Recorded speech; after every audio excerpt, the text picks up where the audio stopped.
Most people live their lives on autopilot, reacting to situations without really noticing their patterns of thinking and behavior. Often, we blame the world, circumstances, or other people for our suffering. But the truth is, much of our inner turmoil comes from a lack of self-awareness. And when we start monitoring our thoughts, emotions, and reactions, we begin to see the ways in which we create unnecessary tension and conflict within ourselves. But awareness isn't about judgment. It's simply about observing what's happening inside us without interfering. And as you develop awareness, you will gain the ability to recognize habitual responses that no longer serve you.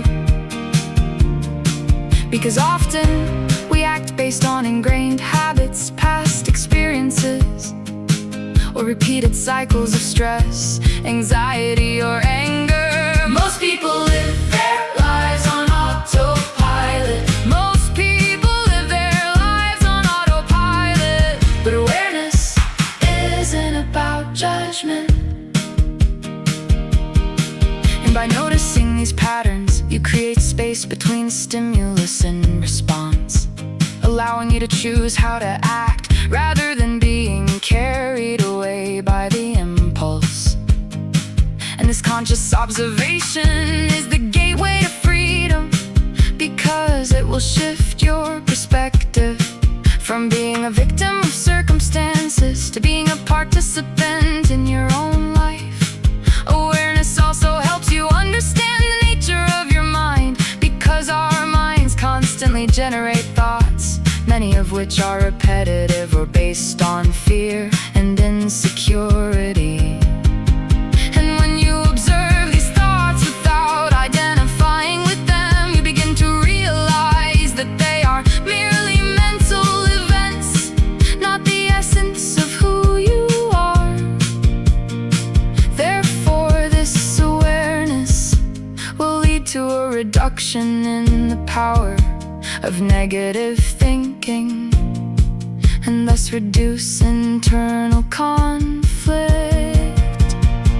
Most people live their lives on autopilot. Most people live their lives on autopilot. But awareness isn't about judgment. And when you watch your mind without engagement, it loses its ability to control your emotions and dictate peace to you. Therefore, developing awareness is a gradual process, and it begins with small, consistent practices. Small actions, such as observing your breathing or noticing your emotional reactions, even if it is only a few seconds at first every day. These seconds spent in mindful observation can help you gradually untangle the knot of confusion, helping you see life more clearly. The more you develop awareness, the more you will naturally begin to respond to situations with clarity and calm, rather than with tension and conflict. Most people live their lives on autopilot. Most people live their lives on autopilot. But awareness isn't about judgment.